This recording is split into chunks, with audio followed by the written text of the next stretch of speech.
வணக்கம். தமிழ்நாடு அரசியல்ல பெரும் புயல கிளப்பியிருக்கிற விஷயம் அம்மாவோட மரணம். அம்மாவோட இறுதிச் சடங்குல சின்னம்மா சசிகலா கூட நின்று சடங்கு செய்த அந்த நபர் யார் அப்படிங்கறதா அன்னைக்கு டிவி பார்த்த எல்லார் மனசுலயும் இருந்த மில்லியன் டாலர் கேள்வி. அவரோட பேரு தீபக்.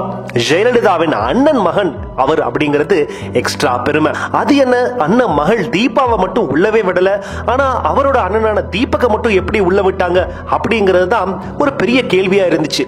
இதுல ஏதாச்சும் உள்குத்து இருக்குமா அப்படின்னு தேடி பார்த்தா இருக்குதுன்னு தான் தெரியுது. ஆரம்பத்துல இருந்தே தீபக் தனக்கு அரசியல் வேண்டாம்னு ஒதுங்கி விட்டாரு. மேலும் சசிகலாவின் கணவர் நடராஜன் தான் தீபக்கோட ஸ்கிராம் கம்பெனி பெரிய அளவுக்கு வளர்றதுக்கு உதவி செஞ்சிருக்கிறாரு. ஆரம்பத்துல நிறைய ஹெல்ப்பும் பண்ணிருக்கிறாராம்.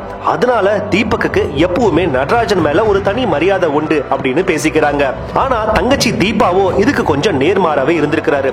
அவரும் ஆரம்பத்துல அரசியல் வேண்டாம்னு ஒதுங்கிதான் இருந்தாராம்.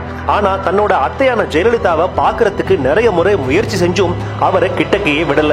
2004 வாக்குல கூட போயஸ் கார்டன்ல ஜெயலலிதாவை பாக்குறதுக்கு ட்ரை பண்ணிருக்காராம் தீபா. ஆனா அப்பயும் அவரை கிட்டக்கையே விடல. இந்த மேட்டர்னால கடுப்பான தீபா இப்போதான் அதை ஒரு பேட்டியில சொல்லியிருக்கிறாங்க. அதுவும் இல்லாம டிசம்பர் 4 அப்போலோ ஹாஸ்பிட்டலுக்கு உள்ளேயே விடாம தீபாவை வாசல்லே நிக்க வச்சு அனுப்பிட்டாங்களாம் போலீஸ். இதனாலதான் தீபா இப்போ செம கடுப்பாகி எல்லா மீடியாக்களுக்கும் பேட்டி கொடுத்துட்டு இருக்காங்க.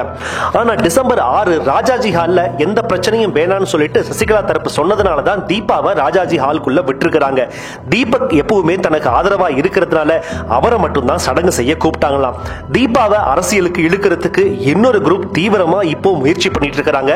தீபாவை ஆதரிச்சு அம்மாவின் அரசியல் வாரிசு அப்படின்லாம் பெரிய பெரிய பேனர்லாம் வைக்க ஆரம்பிச்சிட்டாங்களாம். இதனால தீபக்க தன்னோட தங்கச்சி தீபாவுக்கு எதிராக பேசவும் சில முயற்சிகள் இங்க நடந்துகிட்டு இருக்கா. என்ன நடக்க போகுது தீபா வெர்சஸ் தீபக்ல அப்படின்றத கொஞ்சம் பொறுத்திருந்தா பார்க்கணும். இந்த வீடியோ உங்களுக்கு பிடிச்சிருந்தா மறக்காம இந்த சேனலை சப்ஸ்கிரைப் பண்ணுங்க, லைக் பண்ணுங்க அண்ட் கமெண்ட் பண்ணுங்க, ஷேர் பண்ணுங்க.